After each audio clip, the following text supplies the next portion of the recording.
A Pennsylvania judge has been charged with shooting her boyfriend in the head. Can you believe it? Well, folks, put on your I can't believe it's not butter faces because we got another shocker for you. Before we get started, though, you know who it is. I'm Rational Lunatic, bringing you another wild story. If you don't catch the full video, jump over to YouTube if you're on TikTok, where the full video will always be there. And yeah, so apparently this is what happens when you have a crazy woman who has power and entitlement issues and you think you can just dump her. Well, you're about to find out.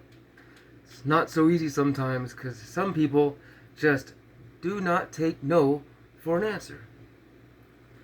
With that being said, let's get into this story. This is coming directly from NBC News, read to you by yours truly.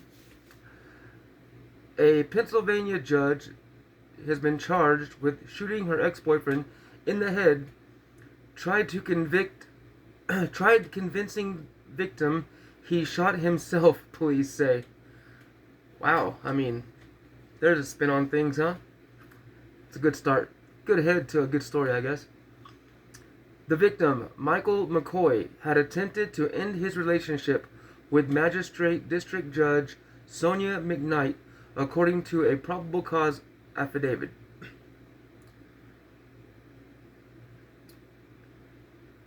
The judge, who allegedly shot her ex-boyfriend in the head and then tried to convince him that he shot himself, was charged with first-degree attempted murder and aggravated assault. Apparently, he lived. And apparently, this isn't her first time shooting an ex. Of course, I said boyfriend because he was trying to dump her. But I thought, before I haven't read the full story, I figured, he must have died if he was shot in the head. But apparently, he survived, so now he is officially her ex. The shooting happened February 10th at a home in Harrisburg after the victim, Michael McCoy, attempted to end his one-year relationship with Magistrate District Judge Sonia McKnight, according to a probable cause affidavit.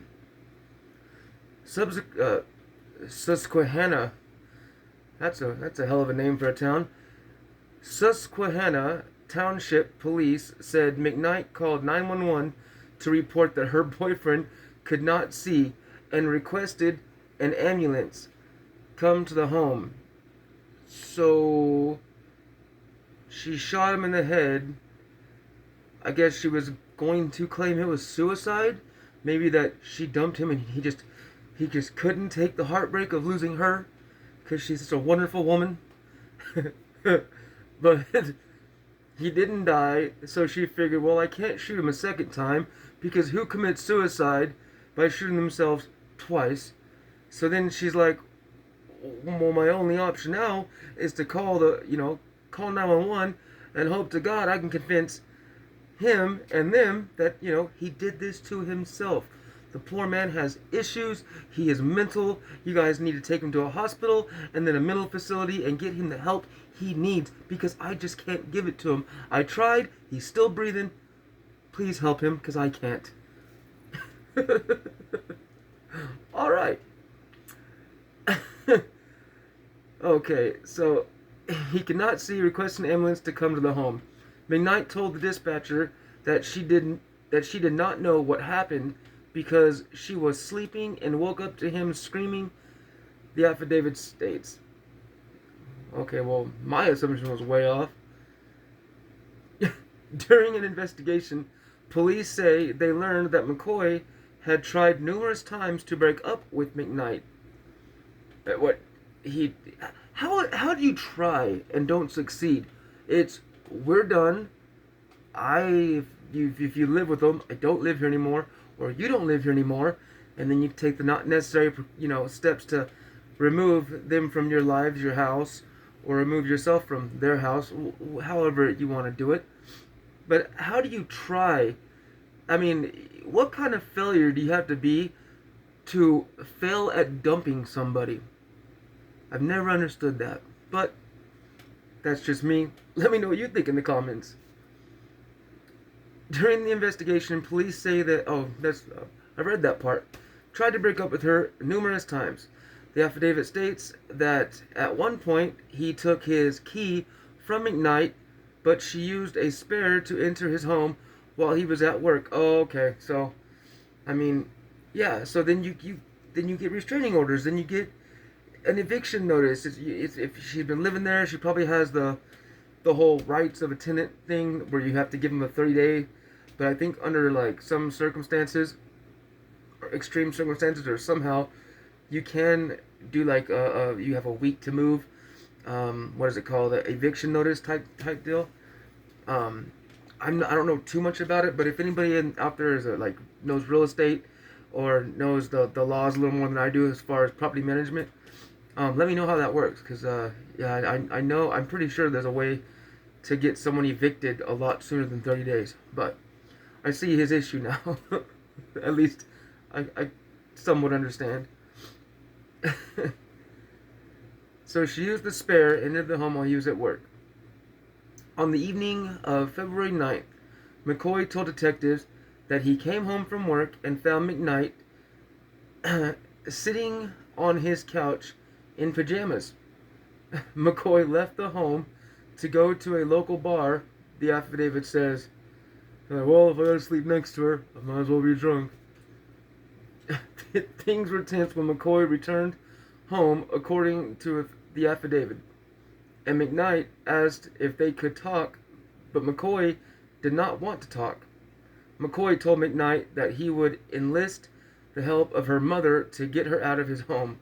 Oh, he was getting ready to call the big guns. Yeah, I'm gonna call your mom if you don't leave. Your mommy will get you out. Don't you worry.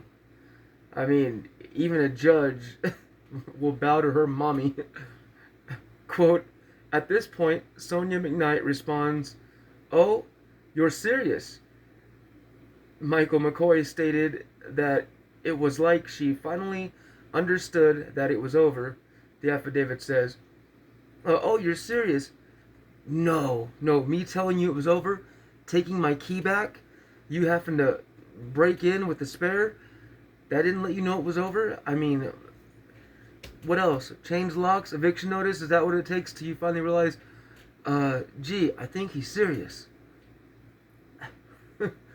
McCoy then went to bed. He told detectives that he was asleep for about an hour or two when he woke up. Quote, woke up with a massive head pain and could not see.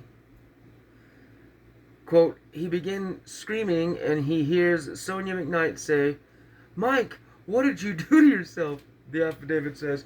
I mean, I'm laughing because this story is that preposterous, but this is not an actual laughing matter. This is disgusting what this woman did, but I mean, the balls on her have to be enormous. At least maybe whoever's balls she keeps in her purse, because that is some brazen shit. Authorities said that McKnight allegedly tried to convince her ex-boyfriend that he had shot himself. McCoy repeatedly stated to police that he did not shoot himself, according to the document. Oh, he knew. He wasn't brain dead. Detectives determined that McKnight's interview with them, quote, was found to be deceptive, unquote, and the gun used was registered to her, the affidavit alleges. A test conducted within an hour after the shooting also found gun residue on her hands, according to the affidavit. I mean, she's been a judge since, I think it said 2016, right? Maybe she wasn't a criminal judge, because wouldn't you know by all kinds of criminal cases where there's shootings that they immediately test your hands? I mean, if you're gonna be a criminal, at least do your due diligence a little bit, especially if you already have the knowledge, or you should have the knowledge to know how to get away with most crimes, because you judge them. I mean, how hard is it to put on some rubber gloves, woman. God. You know, I made a comment. Someone commented the other day on one of my videos saying that, you know, this cop who was stealing drugs from the, what's it called? The prosecutor's, you know, evidence room, whatever. They said, well, it was all on video, right? And, you know, I thought about it and I was like, you know, there should be some kind of IQ test done before, like, for officers that are, you know, that are candidates to become a cop, you know what I mean? Which I'm sure there has to be something. There is for the military, right? The ASVAB. There's a basic IQ test. But it just seems to me like some of the most retarded people, excuse me, I'm sorry, I guess you can't say that word anymore, but whatever, cancel me, I ain't nobody anyway. But some of the most ridiculous, the dumbest people that become cops, because the stories I read, or judges, or empower, because the stories that I read, they're just, some of these stories are just so absurd, so ridiculous. If I read them to you first and didn't tell you it was a cop or a judge or an official, you wouldn't believe that they could be that stupid. But here we are. Okay, continuing. McCoy, 54, suffered a single gunshot wound that entered his right temple and exited near the left temple. See, she shot straight down. She went right under the brain. Should have aimed just a little up, just slightly from the temple, just toward the, you know, right to the frontal cortex. Yeah, you know, if you really want to make sure someone's dead, I mean, at least know what you're doing. So he suffered a single gunshot wound, went in the right temple, came out the left temple. Authorities said McCoy is now blind in his right eye. The Associated Press reported. Jesus. McKnight, 57, an elected judge in Dauphin County since 2016, I was right, 2016, was suspended without pay in mid-November by the Court of Judicial Discipline after she allegedly violated judicial probation from a previous misconduct case stemming from her alleged interference with the 2020 arrest of her son following a traffic stop, the AP reported. She was acquitted of criminal charges in that incident. So she was on probation for a different incident, and then, you know, while on probation, shot her boyfriend, now ex, and if I read that correctly, she's suspended, so she's not even fired.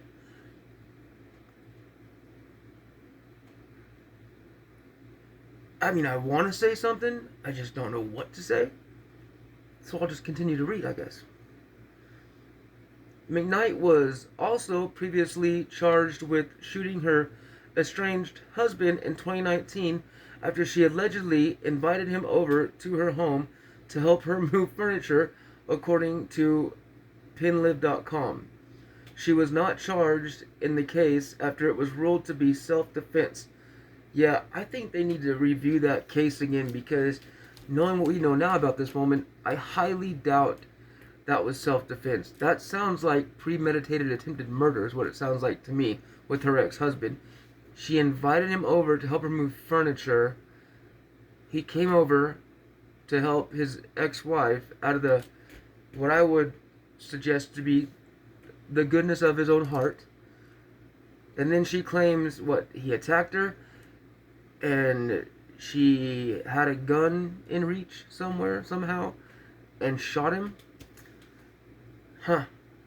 Yeah, I'd like to know a little more about that case, because I don't buy it. I don't buy self-defense. Not after hearing about, you know, learning, you know, what this woman's about. But, anyways, this just happened. As always, don't forget to hit that like and subscribe button. It really does mean a lot. If you're here to the end of the video, thank you so much for sticking around. I really do appreciate it. You guys, I mean, seriously, we're gaining momentum. We're almost at 100 subscribers. you know, I started this channel a couple months ago, and I'm trying to build it. Well, that's on TikTok at least. I definitely want to build YouTube, so the full stories are always on YouTube, which I do. Most of them are under 10 minutes, but there are a couple. Um, but I am trying to build this into some sort of, you know, business, hopefully one day. But for now, you know, I'm just getting started. But I love seeing with every video the numbers grow a little bit. It really does mean a lot to me. I love each and every one of you. I really do appreciate, you know, you being here. And I just hope my stories are entertaining. I find them interesting and entertaining. So I'm just hoping to speak to like-minded people. But with that being said, again, thank you. There was something else I was gonna say, but I forgot. So screw it. Until the next time, stay wild.